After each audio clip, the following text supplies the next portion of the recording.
The season is on the line Thursday for the Jets when they face the Jacksonville Jaguars. The team still has a shot to make the playoffs, but all Jets fans want to talk about is the quarterback position. We have our weekly mailbag show, and it's full of quarterback questions today on the Locked On Jets podcast. You are Locked On Jets, your daily New York Jets podcast. Part of the Locked On Podcast Network. Your team every day.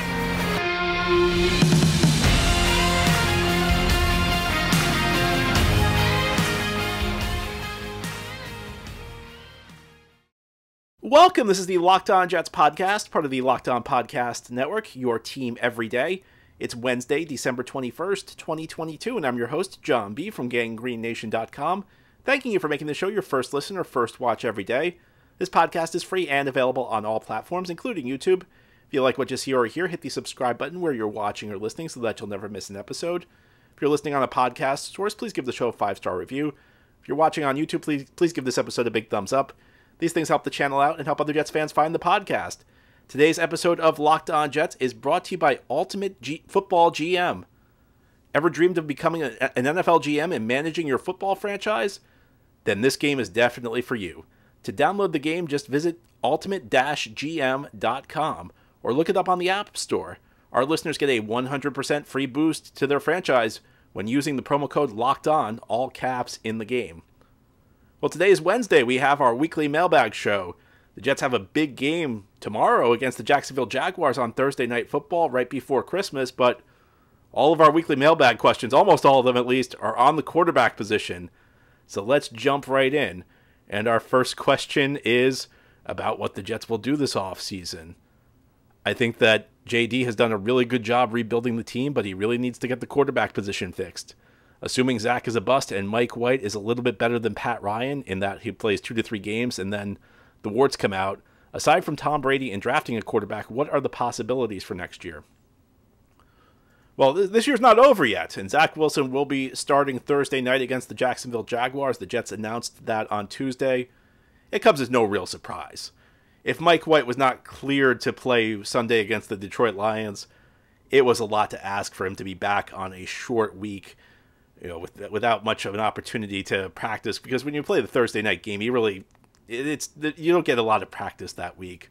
So, I did not think there was much of a chance for Mike White to come back. So the question is, what do the Jets do at quarterback next year? Now, first of all, I'm going to start off by saying this, and I know I'm going to antagonize some people when I say this. Zach Wilson's going to be back. He's going to be in the mix in some capacity. Now, that capacity could be determined partially by what happens over these final 3 games. Because if Zach Wilson starts to show you something, and while his game against Detroit was pretty shaky at times, there were also some pretty high-level throws, I thought. And I'm not going to try and jump on the Zach Wilson bandwagon right now because it feels like every time I kind of try and believe in Zach Wilson, there's always a terrible game that follows it. And the story of Zach Wilson's career has been a step forward, a step back, or maybe 2 steps back. But if Zach Wilson goes out and plays strong football the next couple of weeks and shows an ability to make consistent throws from the pocket and read defenses better than he has earlier this season, then he could be in the mix. He could, even have a shot at taking the starting job back for next season. I think it's still too early to definitively close the book on Zach Wilson. I view him as a developmental quarterback. If you view him as more of a developmental guy who needed a lot of training when the Jets drafted him, instead of viewing him as like an elite level prospect, then I think everything you're seeing makes more sense. Now, it's true, though, most developmental quarterbacks do not pan out, but I don't see any reason for the Jets to get rid of Zach Wilson. Now, I'm not saying you bring him in next season as the undisputed starter, but if he plays well these last 3 games, I think he certainly could be in the mix for the starting role. Now, what do the Jets do after that? It's tough to say because there are a couple different paths you could take. You could just take the status quo path, bring back Mike White. That becomes tougher to do if Mike White doesn't see the field again because we're going on now, 3 games this year? Now, Mike White might be cheaper if he only plays 3 games. You can't imagine Mike White getting a huge contract. Mike White might be stuck on like a high-end backup contract, and he'd probably stay with the Jets because the Jets might be the only team that gives him a shot to start. So you could just go back with Mike White and Zach Wilson. Another option would be to bring in a lower level veteran to compete with Zach Wilson. So that could be a guy like maybe an Andy Dalton who's near the end of his career. It could be a total reclamation project like a Baker Mayfield. It could be a guy who just things never took off for him like a Teddy Bridgewater. That's option number 2. And I think you're probably going to agree with me that that's not a particularly attractive option. Option number 3 is go for a guy, a big money guy. And that would be maybe a Jimmy Garoppolo, maybe a Derek Carr. I didn't mean to say David Carr. Derek Carr. That's a tough one. Now, I mean, I don't know that I would want to pay what it takes to get Garoppolo. When you look at his injury history, Derek Carr would be, it depends on what he would cost. Now, his contract is a lot, but it's also at a point where it would be reworkable. How much are the Raiders going to want for him, though? Now, the other tricky part with this is that if you go for the big money quarterback, you're going to have to completely restructure how your team goes, because one of the ways the Jets are built right now is they can spread the money around because they have the quarterback on the rookie contract in Zach Wilson. You go out and get an expensive quarterback who's going to be in the $30 to $40 million range. You're going to have to cut back in some other areas, and the defense may not be as good. And depending on who you get, that trade-off may be worth it, but it's a challenge. So the question was, what would you do assuming drafting a quarterback's off the table? And these 3 options should probably tell you something. Drafting a quarterback should not be off the table, because I gave you 3 options. Do you think any of the 3 are particularly attractive? I think they're all not great options. Now, you can't just draft a guy for the sake of drafting a guy, but I think you have to have an open mind about something like this. A couple of years ago, when the Eagles drafted Jalen Hurts in the 2nd round, they got crushed for it, because it was still a point where the Eagles seemed to believe in Carson Wentz, and they believed in him a lot more than the Jets believe in Zach Wilson right now. People said, well, why don't you get players to help Carson Wentz develop? Well, how's that look now? Sometimes you have to give yourself more than one shot at the quarterback position in this league. And here's the other thing. The Jets have kind of done this wrong, I think, in that they've, over the last, decade or so, they're a team that really probably should have gone with the veteran quarterback because they did not have the pieces around a young quarterback to help nurture him. So the Jets probably would have been better advised in a number of these instances when they drafted a quarterback early to just, go with the veterans. Go with somebody who can work around a rough situation, somebody with the experience to not need everything around him to be perfect. And now it's kind of funny because now the Jets actually have a good team around around whoever's playing quarterback for them. It seems like the consensus is now they can't draft a guy. Well, now you actually have a situation that's conducive to a young quarterback developing. And the reason he's not developing is it's not because of the Jets. It's just, I think it's really more Zach Wilson than anything else. So it's a challenge. I mean, would that quarterback be? Look, I'll be honest with you. I have not spent the last couple of months studying the quarterback position because when the season began, it seemed like a very low possibility that the Jets would be in the market for drafting a quarterback. So if you want to know which quarterback I think the Jets should draft, well, I'm going to have to get back to you on that one because like most of you, week 1, a couple months ago, I felt like there was no chance the Jets would be drafting a quarterback this year. So I haven't really looked into it. But I think, I gave you the options that are not drafting a quarterback. Do you think any of those are very good options? If you do, then, let me know. But it shows you I think you just got to keep swinging the bat until you hit on a quarterback because it's a really important spot. And the good guys, they usually don't hit free agency and they're usually not available in a trade. And when they are, sometimes there's something wrong with them, like a Russell Wilson. Sometimes their team knows something about them. So you got to try and do it through the draft. I don't think that there's another way. Now, ahead here on the Locked On Jets podcast, here on this Wednesday mailbag, we'll continue our discussion of the quarterback position. Should Mike LaFleur make some changes to the system for Thursday night? I'll tell you what I think ahead here as we continue this Wednesday mailbag. This episode of Locked On Jets is brought to you by a great new partner and sponsor of today's episode, the mobile game Ultimate Football GM. Have you ever dreamed of becoming an NFL GM and managing your football franchise? Maybe you can figure out a way to navigate the quarterback situation that I just laid out. Your dream can come true, and the game is definitely for you. Manage every strategic aspect of your team, play through the season, and lead your team to glory. You are responsible for hiring the right coaches and coordinators, trading players, making draft picks, navigating your franchise through free agency and the draft and all the ups and downs of the season. All of this in a challenging and realistic game world. Ultimate Football GM is a completely free and playable online game. Play on the go as you want, when you want to. And Locked On Jets listeners get a 100% free boost to their franchise when they use the promo code Locked On, all caps, in the game store. Again, that's Locked On in all caps. It's one word with no space, LOCKEDON. So make sure to check it out today. To download the game, just visit ultimate-gm.com or look it up on the app stores. That's ultimate-gm.com. Ultimate Football GM. Start your dynasty today. This episode is brought to you by Audible. Audible is releasing a slate of new football podcasts that we're sure you're going to love. That's why you'll be able to find an episode from The League available as a bonus episode on Locked On NFL. Narrated by Super Bowl champions and legendary smack talker Richard Sherman and sports broadcaster and rising star Taylor Rooks. The League is an 8-part docuseries about the most bizarre, inspirational, and unlikely stories connected to America's favorite sport, professional football. You will not want to miss these untold stories coming from the 1940s through the present.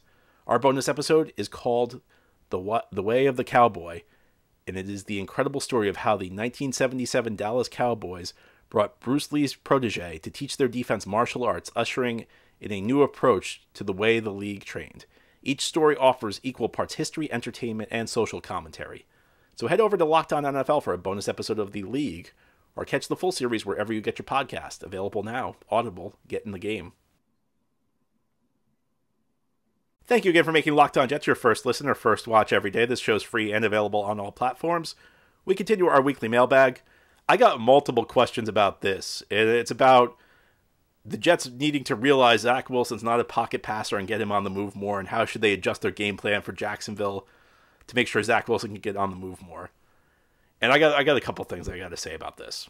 All right, well, first of all, Zach Wilson was very good on the move in the game against the Detroit Lions this past Sunday. He's not been very good on throwing on the run for much of the season. In fact, that's something that's been frustrating because, whenever he's been bailing on the pocket, everybody talks about, the move where he turns his back to the field. He's thrown on the run a lot, and I think he hit maybe a couple against New England in the first half in the game at MetLife Stadium. But Zach Wilson's not been an effective player on the move. And sometimes when I read these commentaries on Zach Wilson, how the Jets need to change their scheme, adapt things to him, I feel like they're talking about BYU Zach Wilson, and not Zach Wilson who's been in the NFL for 2 years, the guy we've seen, because the guy we've seen really has not been a great playmaker on the run. Now, I guess the Jets could dial these things up a little bit more if he continues to show a propensity for it like he did on Sunday. But here's the bigger problem. I mean, if you're going to tell me Zach Wilson's not a pocket passer, well, then Zach Wilson's going to be out of the league, because you've got to be a pocket passer to play quarterback effectively in this league over the long run. Your offense is just too limited if you're cutting the field in half but constantly rolling your quarterback out. Defenses are going to catch up to it. It's just not going to work. I mean, name me a great quarterback who's not a good pocket passer. Now, listen, if you're a dynamic runner in today's game, I feel like more and more a quarterback who can make explosive plays on the ground maybe can, figure it out if he's not a great pocket passer. But Zach Wilson's got decent mobility, but he's not going to be a guy who's going to be a threat to run for 100 yards consistently on the ground. So Zach Wilson has to learn to play from the pocket. I mean, it's that simple. You can maybe get away with not playing for the pocket for a certain amount of time, but defenses are smart in this league. They're going to catch up. You need to be able to go out and execute. You're not going to scheme your way out of this problem. I think Zach Wilson's just got to be better, and he's got to be able to have success from the pocket. So, I mean, I think that's what it comes down to. Next question, John. I realize the Jets have not had great quarterback play. They've also had this unfortunate luck with injuries.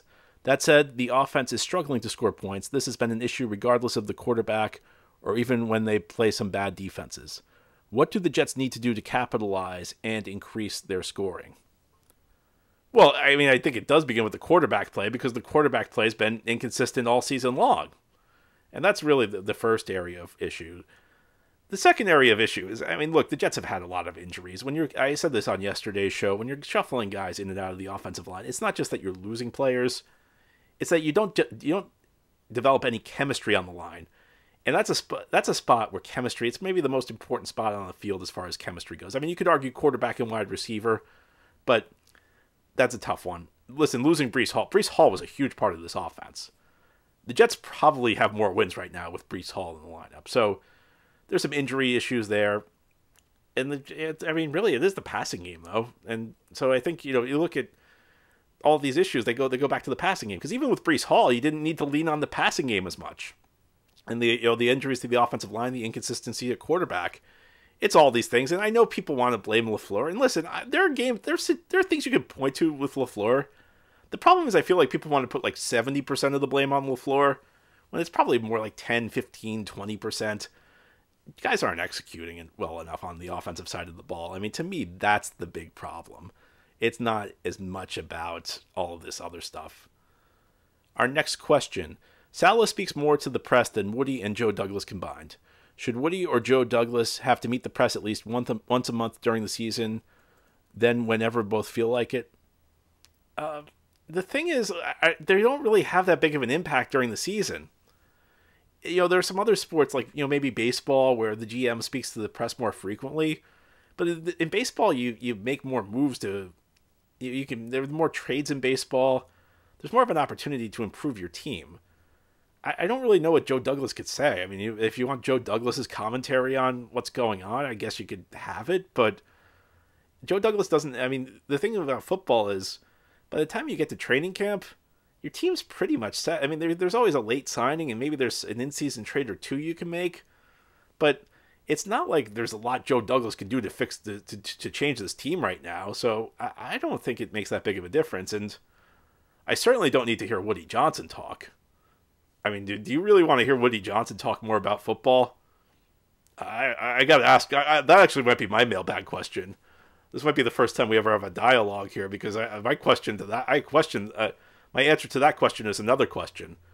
Why would we want to see Woody Johnson talk more about football? I really don't need to see that. I think the Douglas question is really just there's not much Joe Douglas can do. The team's pretty much set. I think maybe you could hear more from Joe Douglas in the offseason. And, Joe Douglas is available much more frequently in the offseason. When the Jets sign a big player, Joe Douglas is there. In the lead up to the draft, he's there. After the draft, you hear a lot from him.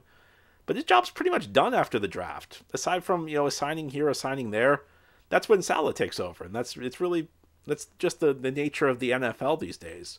So I don't think they need to be there more frequently. I mean, the only memorable press conference the GM has ever given with the Jets was the John Idzik press conference back in 2014. And that was a press conference that very well may have contributed to him losing his job, because it was such a bad press conference that he pretty much antagonized a fan base that was already very angry. Now, ahead here, we'll close out our Wednesday mailbag edition of the Locked On Jets podcast. We're going to talk about an area of concern as we look towards the offseason, even though the Jets are still in the race. Should the Jets focus more on the offensive line? I'll tell you what I think ahead here on this Wednesday mailbag. Today's episode of Locked On Jets is brought to you by Total Wine & More.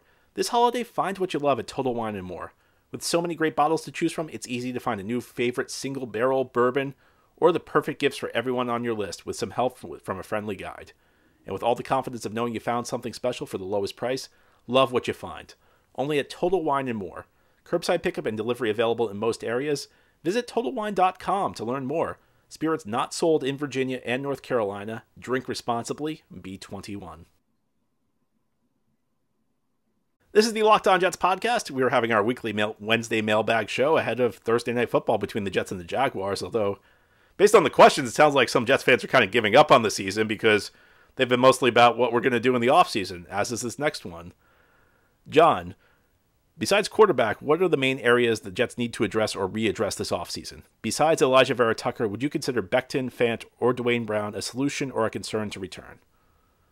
Well, I think you hit on something there. I think the offensive line's an issue. And I'll give you another thing that nobody's really talking about, the offensive line. Connor McGovern's a free agent after the season, and there's been no talk about him returning. There's been no talk about a new contract for Connor McGovern, and I'm kind of struggling to understand it because, he got off to a bit of a rough start that first year with the Jets, but ever since then, he's been rock solid at the center position. So I think the offensive line's one that you got to look at. Laken Tomlinson has not really lived up to the money. Hasn't been terrible, but I don't think he's been worth the money the Jets gave him. And look, whether it's Zach Wilson, whether it's somebody else, first of all, you hope that you get more health on the offensive line, but you cannot count on Becton. Becton has to come back and be the swing tackle next year. You have to hope maybe you can get a couple games out of him if somebody gets hurt, but I don't think there are any circumstances where you can go into next season and say we're counting on Mekhi Becton to play 17 games. It would be great if he did, and listen, sometimes it has happened before where a lineman's a little injury prone and then kind of bounces back and is able to stay healthy, but would you want to count on that right now? So offensive line's a key area. Look, on defense, I think it's obvious where they need help. It's linebacker and it's safety. Both areas are not horrendous, but not very good. And linebacker, helped cost the Jets the game this past Sunday. But the other thing I'd say is, don't focus so much on position. You know what the Jets need more of? They need more great players. Do you care that Sauce Gardner was a corner? Look, I would go back to as recently as September, I heard people complain about the Jets drafting Sauce Gardner because they viewed it as corner was not a weakness last year with the way Bryce Hall played. Well, who's saying that now? There's a difference between not a weakness and an area being an overwhelming strength. And it doesn't matter.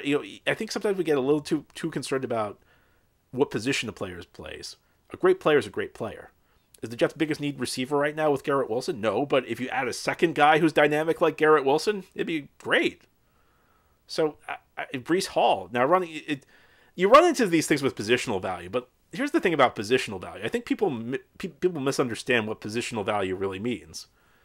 What it means is that at a more valuable position, there are more difference makers. At a less valuable position like running back, there are less difference makers. But a difference maker is a difference maker. There aren't a ton of running backs that change the game. That's why running back is not viewed as a position with a ton of value.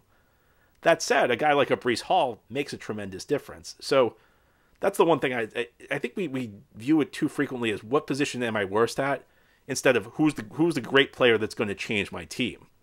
So I think that you have to think of things in that sort of context. So I think that's an important that's an important distinction as we look at the offseason. Next question. Hi, John. Why, out of all the franchises in the NFL, do the Jets seem to struggle more than others at developing quarterbacks? Every team has at least one guy you could say is a legitimate franchise quarterback. Outside of a few years with Namath, however, the Jets have never had a top 10 quarterback. What are your thoughts? Well, the simplest answer is probably the correct one. The Jets have not been good at drafting quarterbacks. The Jets have made very poor evaluations at the quarterback position. That, above anything else, is the case. There have been some bad luck. I think Chad Pennington, when Chad Pennington started out, and the thing was, it was a very short stretch. I mean, it was like a stretch from 2002 to 2004, but it was even shorter than that because he was the backup quarterback at the beginning of the 2002 season. He came in the fourth game that year. 2003 came along. He began the year injured, so he didn't come into the sixth game that year. Then halfway through 2004, he got hurt. But if you take that short stretch that was maybe 2 years or so, Chad Pennington looked like he was going to be a great quarterback. And then he got injured, and even with his arm really damaged, he still was an effective quarterback. And if his arm had not gotten injured, if he hadn't lost that arm strength, he may have been a great quarterback. And I think secondarily is something I said earlier, where the Jets draft these young quarterbacks at least over the last decade or so, and they've thrown them in these impossible situations where a young quarterback needs support, needs help, and essentially what the Jets say is, you're on your own. You got to help. You got to help save the franchise. That's one of the issues. I mean, there's no easy answer, but I think number one, above all else, is just they don't draft the right guys. And this goes back to what I was saying earlier. Most of the time when a young quarterback fails, everybody blames the coach first. Well, the quarterback's usually not very good. And, secondarily, they throw these guys into these bad situations. Geno Smith, when he was drafted, let's look at a guy who's actually having some success somewhere else. Jets drafted Geno Smith. He was a project. He was kind of a project the way Zach Wilson's a project. They threw him into this situation where he had nothing around him. And then one of the worst things John Idzik did was in the offseason after 2013, he only addressed the receiver position with Eric Decker and a couple fourth-round picks. And Eric Decker was a good player, but they needed to do more for Geno because they had so little. Eric Decker was an excellent signing by John Idzik, But it was like, that was all he did. And the Jets had like no good receivers on the team then. And so Geno really didn't have much of a shot. Geno had to pretty much step back, and 8 years later, I mean, I think there's something to the idea that Geno did not have to really play for 8 years. He got to learn the game from the sidelines. I think there's something to that as well, that, the Jets throw these young quarterbacks into the deep end. Now, there's no control group. You don't know how players' career would have gone if, like, for the guys who start day one, you don't know what their career would be like if they sat. For guys who sat, you don't know what their career would be like if they played game one. But I think there's something to the idea that sometimes these teams put these young quarterbacks on the field too soon. That's another thing that's really come to mind for me. So I go back, but I think number one is that they just don't pick guys. They just don't pick the right players. That's what it comes down to, because outside of Geno, who's kind of fading himself, it's not like these guys the Jets draft go on to have great careers elsewhere. They're usually not very good. And that, if they were really that good, they probably would have figured it out. Anyway, that's all for today's episode. This has been the Locked On Jets podcast, part of the Locked On Podcast Network. Your team every day is our motto. As always, if you enjoyed the show, hit the subscribe button where you're watching or listening so that you'll never miss an episode. If you're listening on a podcast source, please give the show a 5-star review. If you're watching on YouTube, please give this episode a big thumbs up. These things help the channel out and help other Jets fans find the podcast. Have a great Wednesday, everybody. We'll be back tomorrow to talk more Jets.